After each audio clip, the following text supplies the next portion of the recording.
กรอกเยอะ ไส้กรอก เจ็บตลอดเลยสวัสดีค่ะ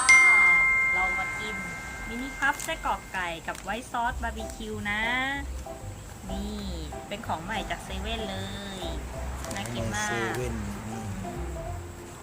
นี่ด้านหน้า นี่ด้านหลังเป็นวิธี เดี๋ยวต้องเอาไปเข้า เดี๋ยวเราต้อง ไม ไป โครเวฟ เวฟก่อน เดี๋ยวเราไปเวฟเรามาดูกันนะนี่เราไปเวฟมาเรียบร้อยแล้วนะ เดี๋ยวเรามาดูกันเลย นี่โอ้ชิ้นใหญ่อยู่เหมือนกันนะโอ้ ใหญ่ประมาณนี้ โอ้เข้าฝ่ามือเลย ร้อนนะ ร้อนเห็นไหมเดี๋ยว เอามีด มาลองผ่าให้ดูว่าข้างในเป็นยังไงบ้าง เหมือนในรูปนี่ดูดิ อืม โอ้โห โอ้ร้อนๆควันขึ้นแล้วไส้กรอกเยอะมากเป็นไวท์ซอสสีขาวนี่ ไว้ซอสมีซอสมีซอสเหมือนในรูปปะ เหมือนเลย เหมือนรูป นี่แต่ในลูกชีสจะยืดหน่อย มั แต่พอดีเราตัดมันเลยไม่ยืดนี่ไงดูนี่อืม โอ้ร้อน ร้อนร้อนร้อน อ๋อนี่ นี่มีชีสยืดด้วย ผ่านกลางเลย อืมเห็นไหม ผ่านกลางเลยนั่นเองนี่ อืม ชีส นี่เห็นไหมชีสยืดนี่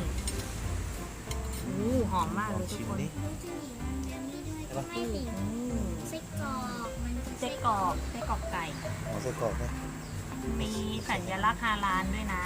อิสลามกินได้นี่ชีสยืดเลย ลองกินดิลูก โอ้เนี่ยยืดๆเลย ร้อนนะ กินหอมมากเลยอะ หอมชีส ชีส หอมชีสแล้วก็ไวท์ซอสมากนี่ดูชีสนี่ กิน ไส้กรอกก็ไส้กรอกไก่ธรรมดา อร่อยนะ ขน ทุก ม ค ปั น ง เข้า แต่ กับ อร่อย นี่จืดจืดเลย ร้อนร้อนร้อน ร้อนร้อน เราจะลองกินขนมปังกับไส้กรอกแล้วก็ชีส รสชาติเป็นยังไง ชีส เค็ม หวา เค็ม นมัน เค็ม ไม่ เค็ เค็ม ม ไม่เค็ม ไม่เค็ม กำลัง เนี่ย เลยกำลังดีอร่อย อืม กรอบหวานๆอร่อย กัดเลย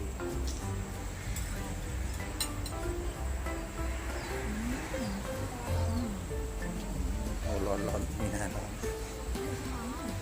อร่อย อันนี้ชิ้นละเท่าไหร่นะ 29 บาท 29 บาท ของใหม่เลยอร่อยมากนะ เซเว่น จากเซเว่นชีสเยอะมากทุกคนดูสิยืดตลอดเลยนี่ อากาศร้อน